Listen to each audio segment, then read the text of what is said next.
Hola chicos de Archile, esta es la clase de lenguaje y el día de hoy vamos a hablar acerca de varios temas relacionados con la literatura contemporánea y vamos a partir con la intertextualidad. Para comprender mejor este concepto vamos a ver dos videos. El primero de ellos es un fragmento de la película Matrix. Avec elle. Non, lieutenant, vos hommes sont déjà morts.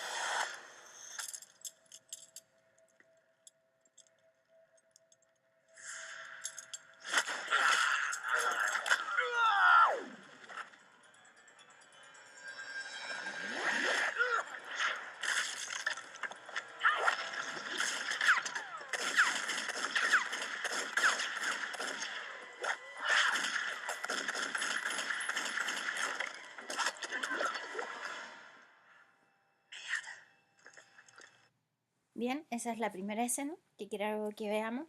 Y esta es la escena inicial que luego vamos a poder ver en otra película bastante conocida también, que es la película Shrek. ¡Shrek! ¿Qué? Es un cumplido. Mejor afuera que adentro, siempre lo he dicho. No es la forma de comportarse con una princesa. Gracias. Es igual de puerca que tú. Oye, no eres lo que esperaba. Bueno, no deberías juzgar a las personas antes de conocerlas.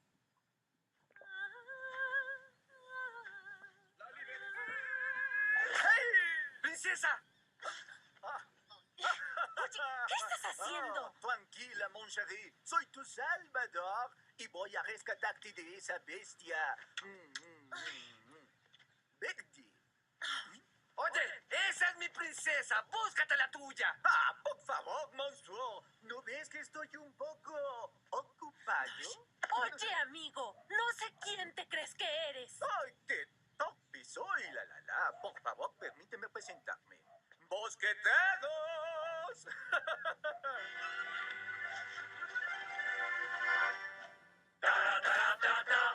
Lo que al rico robo, al pobre lo dono. ¡No hay un porcentaje! Yo no ambiciono, rescato damiselas. ¡Gran victoria! ¡Qué valor! ¡Ajá! Monsieur Hu. ¡A bailar!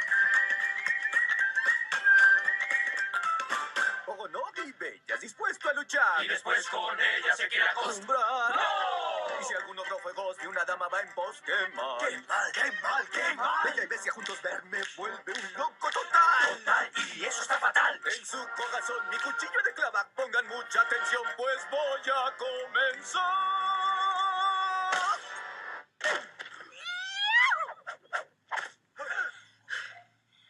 ¡Qué tipo tan desagradable! ¡Atrevida!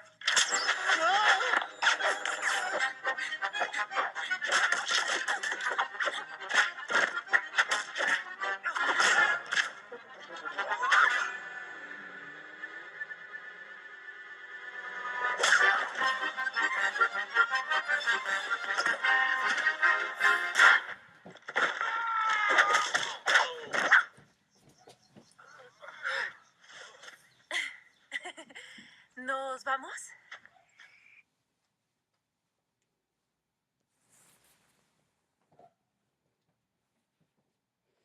Bueno, cuando vemos estos dos videos, podemos ver que el segundo es claramente un intertexto, es decir, está relacionado directamente con la primera película, con el primer video que vimos. Esto es lo que conocemos como intertextualidad, este diálogo que existe entre los distintos, fundamentalmente textos, pero también el diálogo que existe entre las distintas obras de arte. Y para ello, para poder entender o para poder comprender cuánto de estos textos están interrelacionados, están en diálogo entre sí, esto va a depender única y exclusivamente de nuestro nivel cultural y de la cantidad de conocimientos que nosotros podamos tener. Existen miles de libros, miles de cuadros, miles de poemas y todos estos textos y todas estas manifestaciones artísticas siempre están bebiendo de otras fuentes. Entonces, por eso es interesante comprender o conocer cuáles son los vínculos que existen entre las distintas obras. Para esto entonces vamos a definir intertextualidad como la relación o las relaciones que pueden ser explícitas, como en el caso de los dos videos que acabamos de ver, pero también pueden ser implícitas, que contienen una obra literaria con otras obras literarias u otros textos culturales. Como decíamos, que pueden ser pinturas, puede ser música, puede ser cine, puede ser fotografía, puede ser grafitis, entre otros.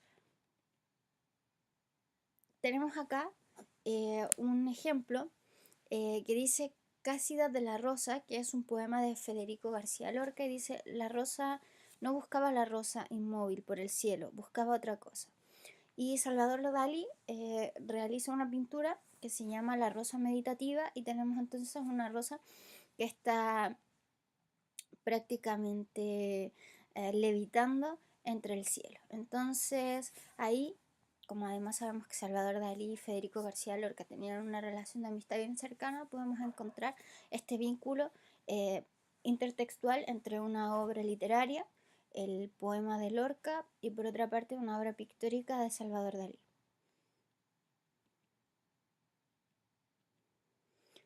Un texto se puede relacionar con los textos de la tradición literaria anterior a ello o con la serie de textos que se producen sincrónicamente y con posterioridad a él. ¿Qué quiere decir esto? Que muchos artistas, por ejemplo, de periodos artísticos posteriores, van a beber de las fuentes, por ejemplo, de los artistas clásicos. Entonces vamos a tener que existen obras que fueron creadas en Grecia y que luego van a tener relecturas y reescrituras varios siglos, incluso milenios después, porque los autores de cierta época o de determinada época deciden volver a las fuentes originales. Pero también hay textos que se escriben y luego van a ser producto, van a ser inspiración para la escritura o para la producción de obras artísticas posteriores a la escritura de ese texto. Y cuando hablamos de sincronía, nos referimos fundamentalmente a elementos o a obras que se están produciendo en el mismo momento. Por ejemplo, en la época de vanguardias que vamos a ver más adelante, vamos a tener que hay varios autores en distintas partes del mundo inclusive realizando obras que están relacionadas, que están vinculadas, de repente no entre textos simultáneamente, sino que a partir de ciertos conceptos o de ciertas formas de ver o de entender el arte. Vamos a tener el arte poética de Vicente Huidobro, es un escritor chileno, y en esta arte poética él va a escribir una suerte de manifiesto respecto de lo que él cree o cómo él ve la poesía. Para él entonces, él señala que el verso, dice que el verso sea como una llave que abra 1000 puertas, una hoja cae, algo pasa volando, cuanto miren los ojos creado sea, y el alma del oyente quede temblando. Inventa mundos nuevos y cuida tu palabra, el adjetivo cuando no da vida mata. Estamos en el ciclo de los nervios. Entonces esta es la forma, esta es la visión que Huidobro tiene de lo que es la poesía. Y años después, en los años 80, Rodrigo Lira, otro poeta chileno, también va a escribir una arte poética y va a estar inspirado en el texto de Huidobro, y va a utilizar el texto de Huidobro como un intertexto de su propia arte poética. Pero él dice que el verso sea como una ganzúa, para entrar a robar de noche el diccionario, a la luz de una linterna sorda, tapia, muro de los lamentos, lamidos, paredes de oído, cada un rocklet, pasa un mirage, los ventanales quedan temblando. Estamos en el siglo de las neuras, y las siglas, son los nervios, son los nervios. Entonces acá, en lugar de lo que señalaba Huidobro, de que el verso sea como una llave que abra 1000 puertas, que cree o que tenga la libertad para poder crear cosas nuevas o para poder ingresar a los recursos que le parezcan indispensables o que le parezcan importantes, para Rodrigo Lira ya es algo distinto. Para él la poesía es algo diferente porque está tomando los primeros versos, que el verso sea como una, pero ya no es una llave, ahora es una ganzúa. Y una ganzúa es un instrumento que utilizan los delincuentes para abrir casas o para abrir autos a la fuerza. Por lo tanto, la visión poética de Rodrigo Lira va a ser súper distinta y va a ser mucho más transgresora a lo que estaba planteando Huidobro, quien para su época era un sujeto altamente transgresor. Sin embargo, con el paso de los tiempos, los poetas se convierten en seres mucho más transgresores de su época. Y ahí vamos a ver, en realidad no podemos hacer un análisis completo de ambas artes poéticas, pero si usted tiene tiempo y quiere hacerlo, le invito a seguir haciendo un análisis de cada uno de los términos que está utilizando cada uno de los poetas. ¿Cuáles son las características de la intertextualidad? El primero de estas características es el diálogo. La intertextualidad siempre va a haber una idea de diálogo o de dialogismo. Es decir, esta fue una idea formulada por un teórico ruso llamado Mikhail Bakhtin, y él señala que las obras literarias no pueden ser entendidas de manera aislada, como objetos descontextualizados. Por supuesto, para la gente que lee mucho, para la gente que está muy interesada en el arte, siempre va a existir este diálogo, siempre va a existir esta comunicación, porque además, como decíamos, los movimientos artísticos van a estar en constante diálogo entre ellos mismos y también van a estar en diálogo con sus antecesores, como es el caso de Rodrigo Lira respecto de Vicente Huidobro. Va a existir un diálogo entre estos dos textos, entre la arte poética de Huidobro y el arte poética de Rodrigo Lira. Pero este discurso, este diálogo que se establece entre ambas obras, es un diálogo súper interesante y que requiere de una lectura súper atenta por parte de nosotros como lectores de esta obra. Por lo tanto, es esa la invitación siempre entre estas obras, para que la podamos entender, porque efectivamente si nosotros leemos, nosotros leemos a Lira, el arte poético de Lira tiene su propio objetivo y en sí propiamente de manera aislada es una obra poética súper potente y tiene ideas súper potentes, pero solo podemos comprender la naturaleza de su transgresión en la medida que lo estudiamos a la luz del arte poética de Huidobro, porque entendemos que necesariamente se está dando este diálogo y para poder entender de mejor forma el arte poética de Lira necesitamos ponerlo en contraste con el arte poética de Huidobro. Otro ejemplo es Las Meninas de Diego Velázquez, un cuadro pintado en el siglo XVII, y luego Las Meninas de Pablo Picasso del siglo XX, y vamos a tener que existen también un diálogo entre estas dos obras, son la misma obra, sin embargo, en una prima la búsqueda del realismo, prima la búsqueda de mostrar, de representar, de recrear cómo era la visión en esa época, y luego Pablo Picasso hace una suerte de ejercicio artístico, poniendo los planos, poniendo distintos ángulos, poniendo una visión mucho más artística que, o una visión mucho más vanguardista en realidad de la misma pintura, de la misma expresión. Probablemente algún crítico de pintura bien clásico podría poner en jaque o podría poner en cuestionamiento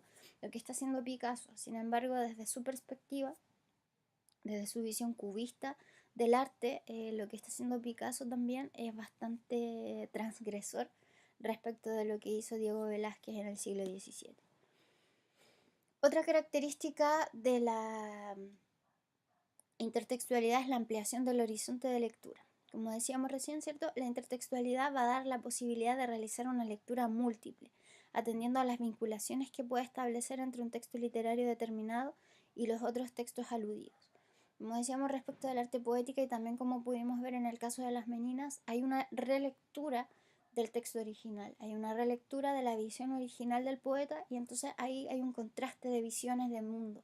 Y eso es lo que hace o lo que enriquece una obra y lo que también en verdad enriquece ambas obras, porque podemos observar de manera crítica ambos textos y podemos comprender cuáles son las visiones del mundo, cuáles son los valores que defiende o que manifiesta una y otra obra.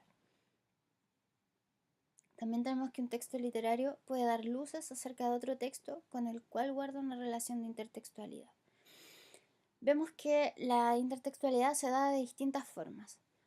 La primera de ellas es el plagio, y en este caso hablamos de una copia literal de un texto, pero no indicamos la fuente desde la cual procede. Esto lo hacen muchos artistas connotados a veces, que pasan a llevar artistas más pequeños y que piensan que nunca va a salir a la luz. Por ejemplo, una vez leí un libro, cuando era más chica, y me pareció muy interesante que era un texto de Paulo Coelho, se llamaba El alquimista, y claro, proponía ideas bastante interesantes, pero en el primer año de la universidad me dieron a leer un cuento de las 1001 noches que duraba una página, que se extendía por una página y era exactamente lo mismo que ocurría en El Alquimista, solo que esto era una simple página de un texto. Y Paulo Coelho creo que no menciona en ninguna parte que El Alquimista está tomado de ese cuento, que prácticamente es lo mismo. También existe la parodia, y acá la parodia lo que busca la intertextualidad en verdad es una imitación burlesca de una obra o del estilo de un autor. Entonces no tengo la intención de tratarlo o de retratarlo seriamente, sino que más bien estoy satirizando un poco, exagerando ciertos rasgos que pueda tener determinado autor dentro de su texto.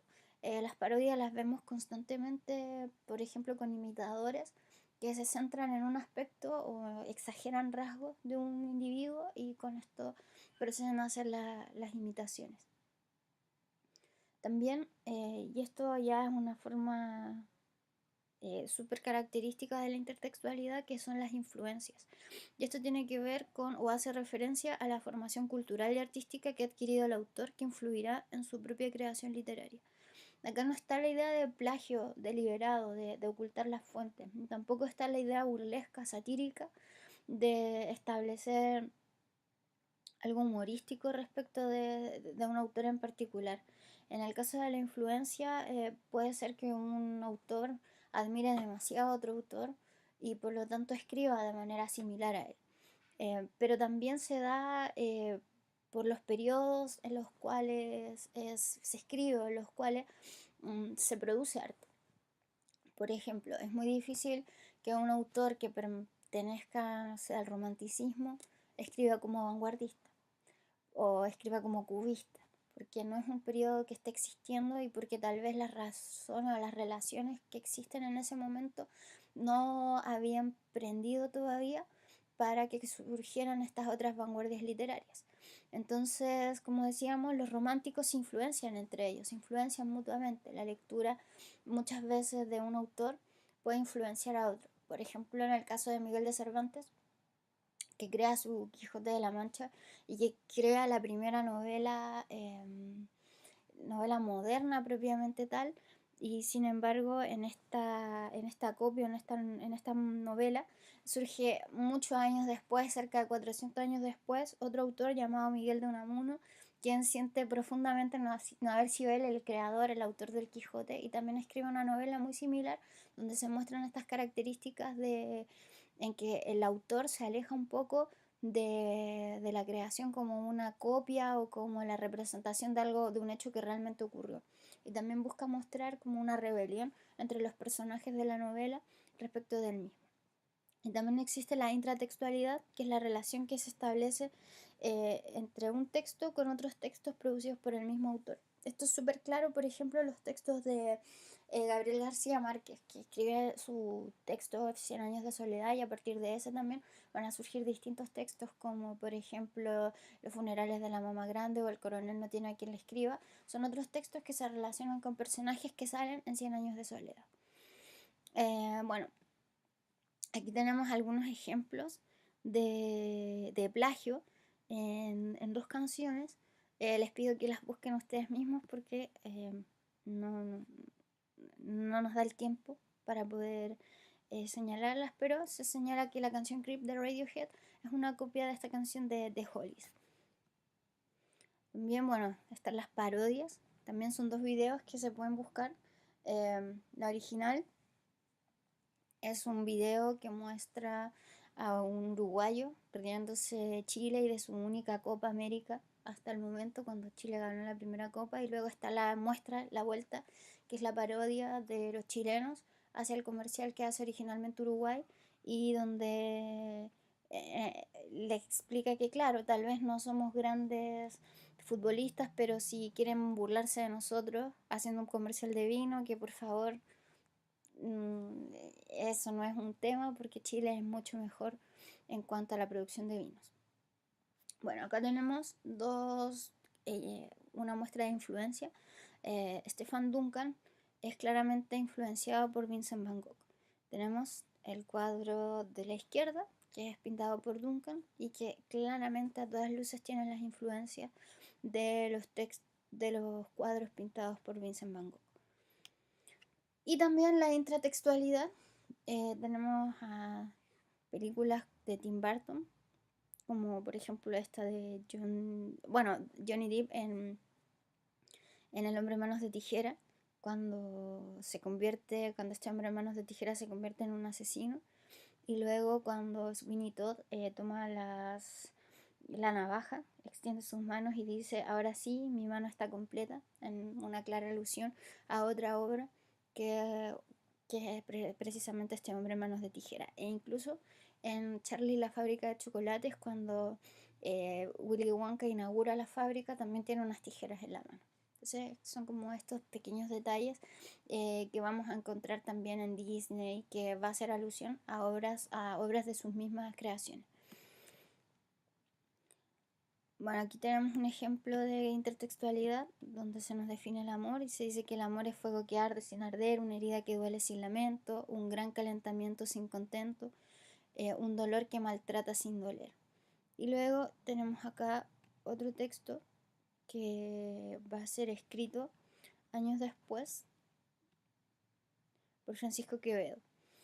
Dice que el amor es hielo abrasador, es fuego helado, es herida que duele y no se siente, es un soñado bien, un mal presente, es un breve descanso, muy cansado. Entonces está una clara, no sé si influencia, no sé si plagio, pero hay una intertextualidad entre ambos poemas. Bueno, vamos a hablar también del arte de avanzada, de la ruptura, de la metaliteratura y de nuevos lenguajes. Sabemos que después de la Primera Guerra nada volvió a ser lo mismo. El ser humano tuvo un cambio completo, un cambio radical en su forma de ver el mundo, en su forma de hacer filosofía, etc. Ahora, luego de un periodo histórico donde la razón y la ciencia estaban puestas en el altar, estaban puestas en el centro del mundo, el hombre se dio cuenta que estos dos conceptos no conducen al progreso infinito como se pensaba, sino a la muerte y a la destrucción. Entonces comienzan a ver la realidad como una realidad absurda, como una realidad caótica y como una realidad sin sentido. Surgieron entonces los movimientos vanguardistas o también llamados ismos por las terminaciones que tenían. En Latinoamérica vamos a hacer un alto y vamos a ver dos movimientos bastante interesantes. El primero de ellos es el movimiento antropofágico, que llamaba a devorar las influencias extranjeras para rescatar lo mejor de ellas e integrarlo a su propia herencia nativa. Y en Perú existía también el grupo Orcópata, y que buscaba reivindicar la herencia indígena peruana y latinoamericana en obras vanguardistas que recogen las tradiciones y las lenguas de las culturas autóctonas. Entonces vamos a tener estos dos movimientos que son poco estudiados, pero que van a estar o que van a surgir en el seno de nuestra Latinoamérica. Las vanguardias que ya vimos en clases anteriores, por lo tanto hoy solamente vamos a mencionar cuáles son los rasgos característicos. Si bien cada una de las vanguardias tenía sus propias cualidades, sus propios pensamientos y sus propias visiones de mundo, hay rasgos en comunes a todas estas. La primera es que siempre van a funcionar como un colectivo de artistas que comparten una forma de entender el arte y la sociedad. De ahí que se influencian mutuamente y que por lo tanto se crean bastantes intertextos entre ellos. Son grupos interdisciplinarios, es decir, que no solamente involucran artistas ligados a la literatura, sino que también a músicos, a cineastas, artistas visuales y otras disciplinas. Sus obras se caracterizan por transgredir los límites entre las distintas manifestaciones artísticas. Por ejemplo, tenemos al poeta chileno Vicente Huidobro, que crea poemas pintados y enlaza de esta forma los lenguajes de la literatura y de la pintura. Otras características de las vanguardias es que su propósito es fundar un arte nuevo. Rechazan, por lo tanto, todo lo académico, todo lo oficial, todo lo que está regido por estructuras, por cánones, por reglas, por principios estéticos tradicionales, porque para ellos esto atenta contra la libertad del artista. Reaccionan contra lo que ellos denominan el arte burgués, que caracterizan como rutinario, poco creativo y cuyo propósito es agradar a un público pasivo que solamente busca entretención y que por lo tanto no va a hacer ningún esfuerzo a la hora de enfrentarse a una obra artística.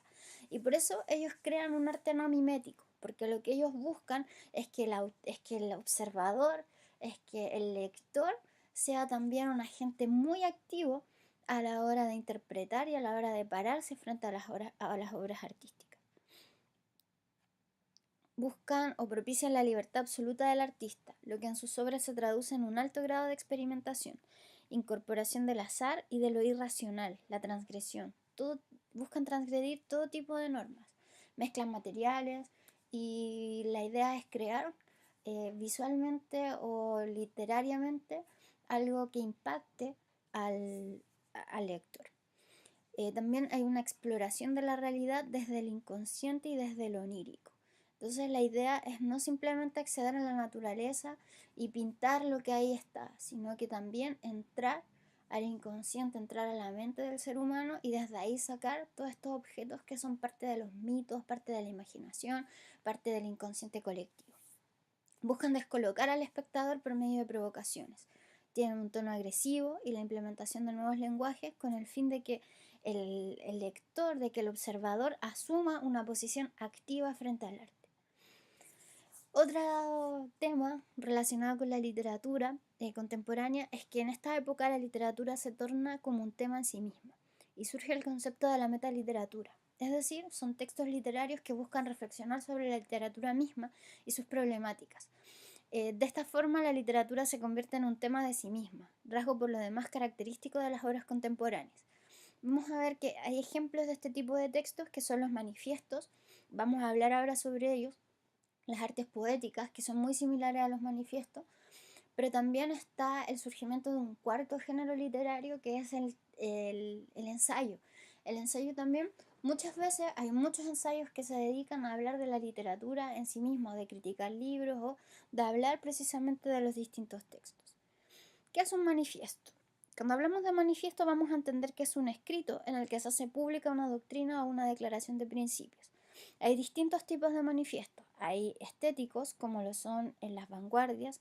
También están los manifiestos políticos, como el Capital de Karl Marx, es un manifiesto político. Hay manifiestos religiosos, como las 97 tesis de Lutero, es un manifiesto religioso. Y también hay manifiestos gremiales, que muestra qué va a creer o cuál va a ser la visión de mundo de un gremio en particular.